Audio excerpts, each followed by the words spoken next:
Hello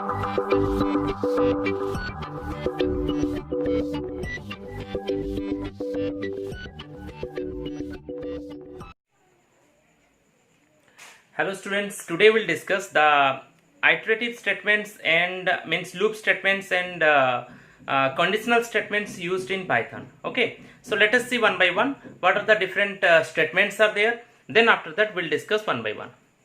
Okay, so here we'll discuss the type of statements. The first type of statements we'll write. First one is number one is the empty statement. What is this? Empty statements. And number two will just write simple statements. One will write simple statements, and number three is will write compound statements. So first one is the empty statements, second one is the simple statements, and third one is the compound statements. So let us discuss one by one. What is empty statements? Empty statements means what?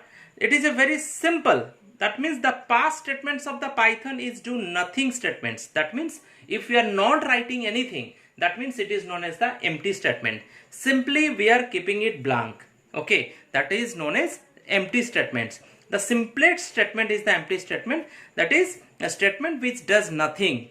In Python, an empty statement is past statement. So we are using the statement which is known as the past statement.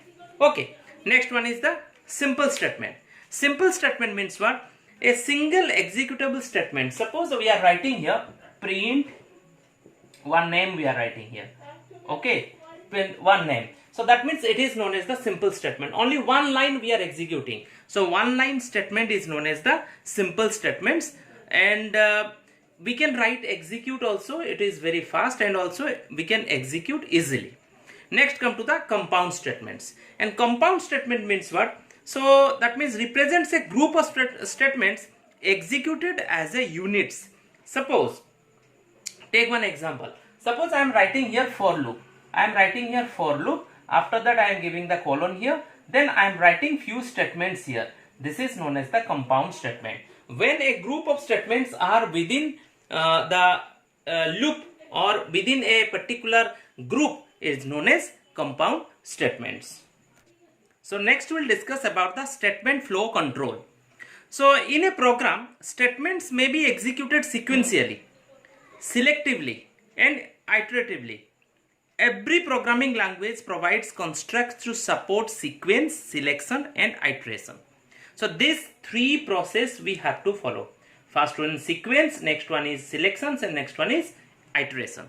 Iterations means we can say it is also known as the looping. It is known as looping. Another word we are using, that is called iterations.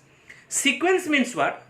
The sequence construct means the statements are being executed sequentially. It represents the default flow of statements. One statement we are writing here. After that, next statement should be executed. After that, next one should be executed. After that, next.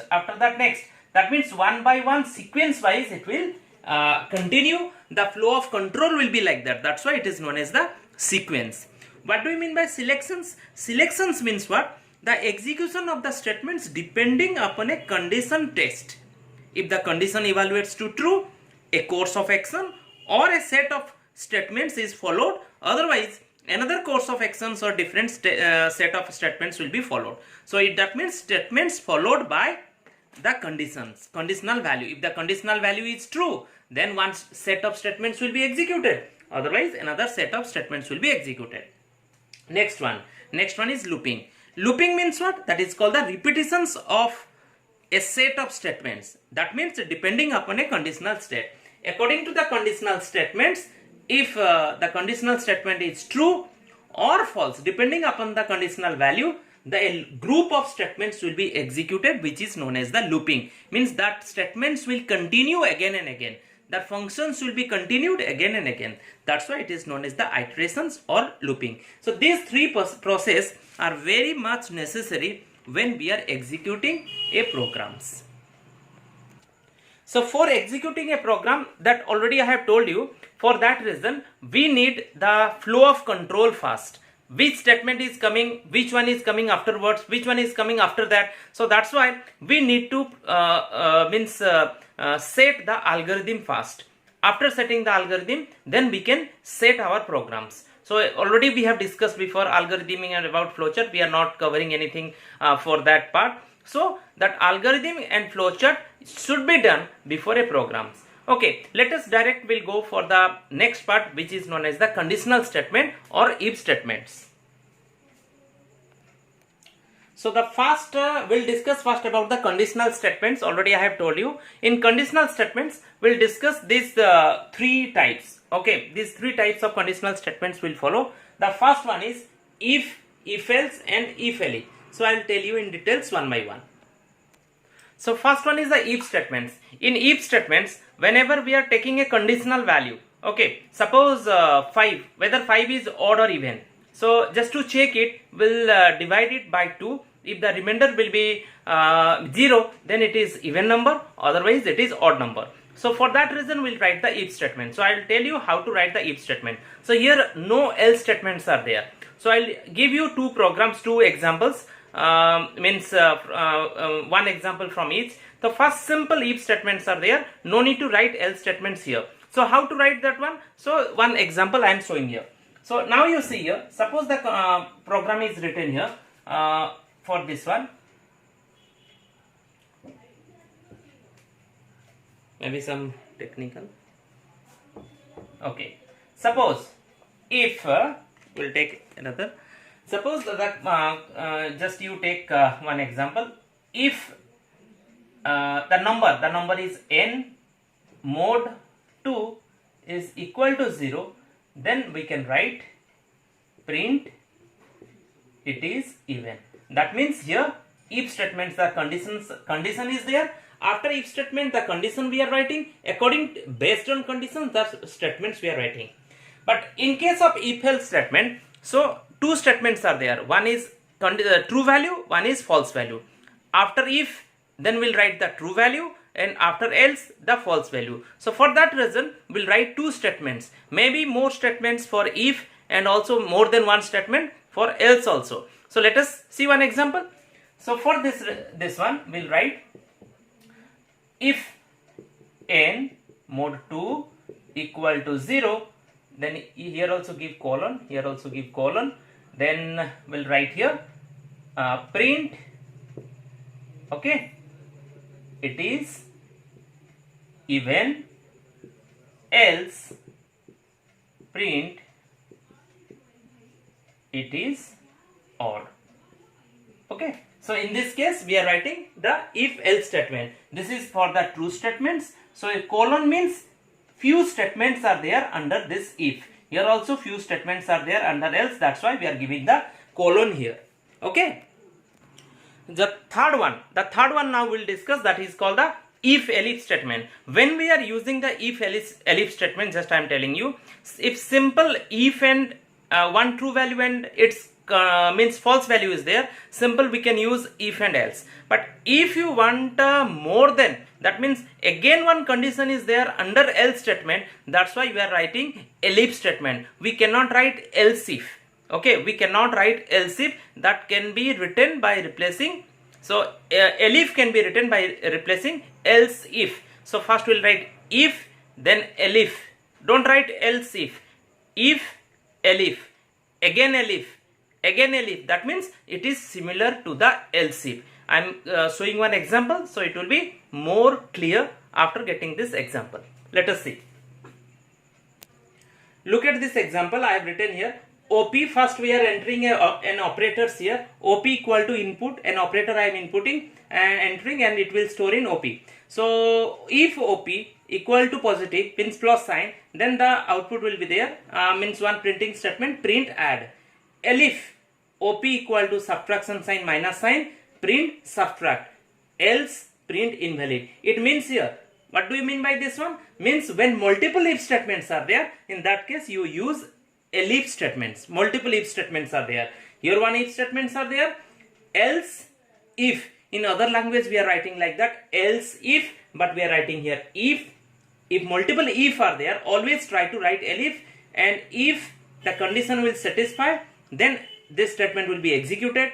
If the condition will be false, again it will check again once with the subtraction. If it is this sign minus sign, this subtraction will be there, and else at last if these conditions are false, then these conditions will not be satisfied, then this statement will be executed, else statement should be executed. Okay, did you understand, students? So let us to the next one. So students, now we'll discuss about the nested if. Okay, that we'll discuss about the nested if. So what do we mean by the nested if? Let me discuss, then after that it will be easy for you. Nested if means what? When if statement is under another if statements. One if statement is within another if statements, then it is known as the nested if statements. Okay, so that means one conditional value, one conditions can be put within another conditions, that is known as the nested if. So let us discuss by showing one example. Suppose in this nested if one program I have written here, whether just to check whether a year is leap year or not. So what is leap year? First try to understand. Leap year is exactly divisible by 4 except for century year. Century year means 100, that means just like 2000. Okay, century years, that is called the that means 2000 or 4000, or that means we can say 1900, 1800. These are known as the century year. That is, century year means the year ending with 00, means divided by 100, 00. So a year is a leap year if it is perfectly divisible by 400. Okay, that means if it is divisible by 400, then it is known as a leap year. So first we'll check one by one. So here the different if statements are there. How I have used, you just see. First we have entered a year here.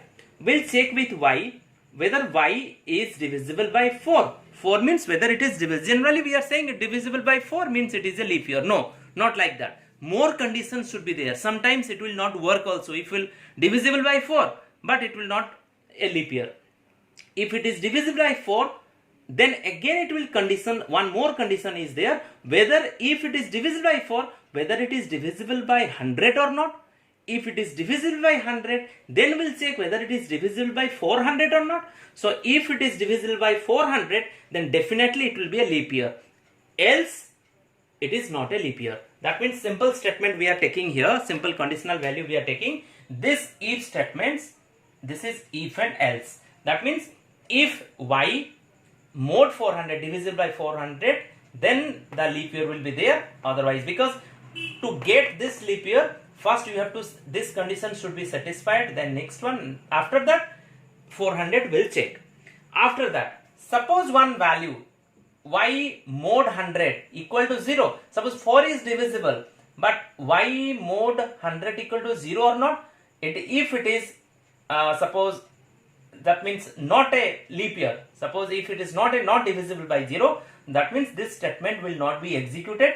Direct it will come here. Else print it is a leap year. That means divisible by 4. Sometimes we are taking a leap year which is divisible by maybe. Sometimes it is divisible by 4 but not divisible by 0. So if it is divisible by not divisible by 100. If it is divisible by 100, then this part will be executed, this part will be calculated. Okay, otherwise direct it will go to else statement here. Okay, now if not divisible by 4, direct it will come to the last part, which is known as not a leap year.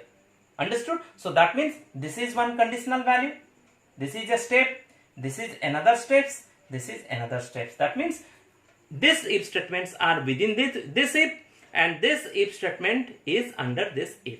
Okay, so in this way, when we are writing one if statement, one conditional statement within one conditional statement, it is known as, that is nested if.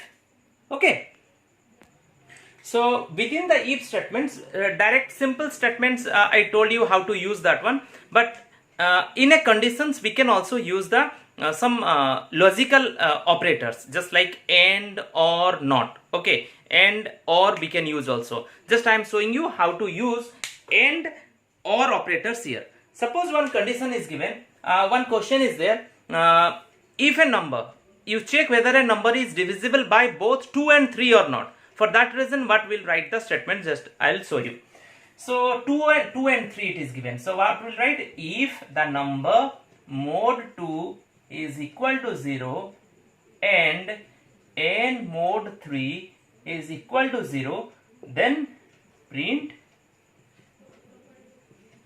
it is divisible by 2 and 3. Okay, that means the condition, one condition is here, another condition is here. So we are writing AND statement here. That means AND or we can write, because in this case it is given both conditions should be satisfied. If both conditions are satisfied, then only the statement will be executed. That's why we are writing the AND statement. In similar case, if or you can use, suppose sometimes it is given either first statement or last statement, second statement will be executed, it means it will be true, then the value will be executed. So you can use the OR statement. So in this way we can use the if statement. So in this part, whatever we have covered, just you remember simple if statements, if else statement, if elif statements, nested if statement, and some logical operators. Okay, some logical operators also we can use within the if statements. I hope students you understood those things. Do more practice by taking some examples from the book. Okay. Thanks for watching and have a nice day.